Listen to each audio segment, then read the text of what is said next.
Halo teman-teman, buat teman-teman yang sedang skripsi, tesis, atau disertasi, mungkin bertanya-tanya, berapa banyak sih sampel yang saya butuhkan?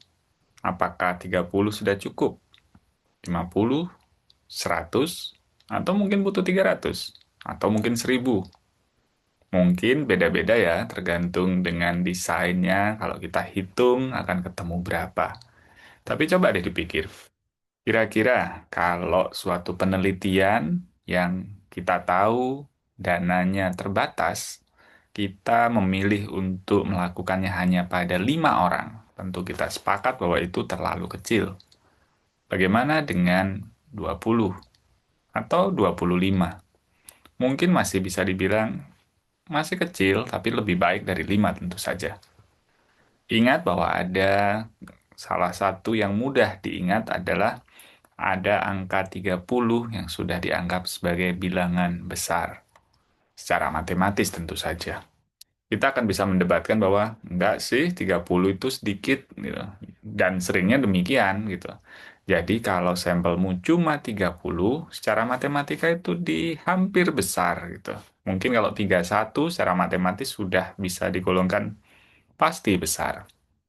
Seringnya, berdasarkan pengalaman saya membantu analisis data dari banyak orang sejak bertahun-tahun yang lalu, kalau sampelnya hanya di kisaran 30, bahkan mungkin sampai 40-an, kemungkinannya dua, akan sulit untuk mendapatkan nilai yang memiliki p-value bagus. Bagus di sini karena biasanya disebut bermakna ketika kurang dari 0,05. Tetapi bisa jadi nanti hasilnya 0,1, 0,2, atau bahkan angka-angka yang besar. Artinya apa? Memang secara matematis akan mudah mendapatkan nilai P kurang dari 0,05 jika kita memiliki jumlah sampel yang sangat besar. Misalnya 1000, perubahan kecil saja dari parameter yang kita ukur atau kita bandingkan akan menyebabkan p-value-nya juga berubahnya drastis.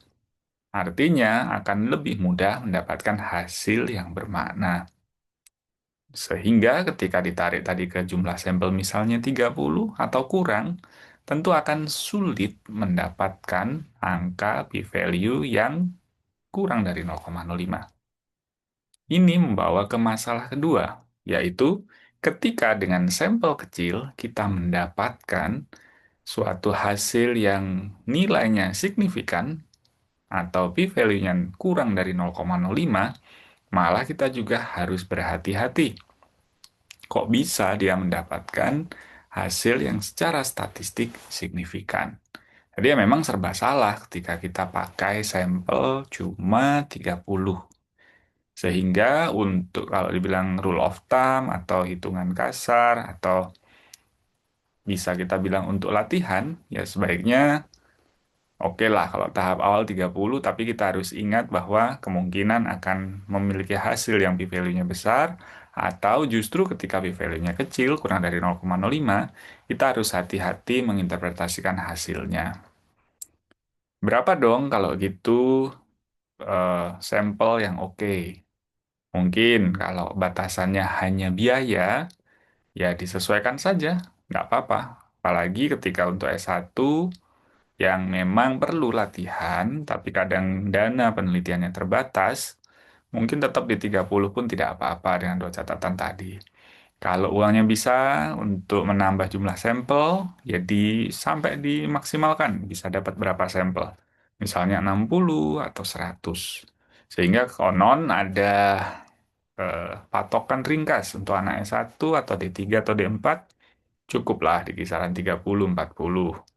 Untuk S2 atau PPDS ya di kisaran 100 sampai 150. Untuk S3 kalau bisa 300 atau lebih. Itu cuma patokan kasar saja. Ada rumusnya, bisa dicari. Saya juga udah membuat beberapa kalkulator, bisa dicari. Secara prinsip dihitung manual pun bisa, tidak terlalu susah untuk menentukan besar sampel. Yang lebih penting apa? Lakukanlah penelitianmu dengan baik. Supaya apa?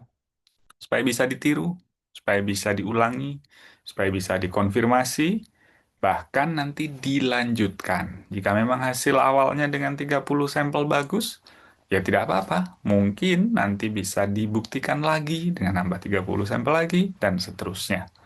Sehingga ketika mendapatkan data yang lebih banyak dan mungkin bisa lebih beragam, bisa lebih digeneralisasi sehingga memberikan hasil yang juga baik. Ingat, hasil yang baik bukan selalu hasil yang secara statistik signifikan. Bisa saja p-value-nya besar, bisa saja merasa gagal tentu saja. Tetapi ingat, tidak semua penelitian perlu p-value yang bagus, kurang dari 0,05. Tapi mungkin lebih penting kita melihat apa yang kita pelajari dari penelitian ini. Tidak ada penelitian yang gagal sebetulnya. Yang mungkin bermasalah adalah ketika penelitianmu tidak memiliki manfaat. Itu yang mungkin perlu dipikirkan.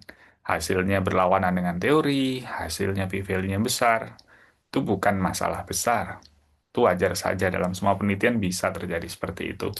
Menjadi masalah ketika apapun hasilnya, kita tidak mendapat manfaat apa-apa. Jadilah peneliti yang bermanfaat. Selamat meneliti. Saya Yosef Samodra.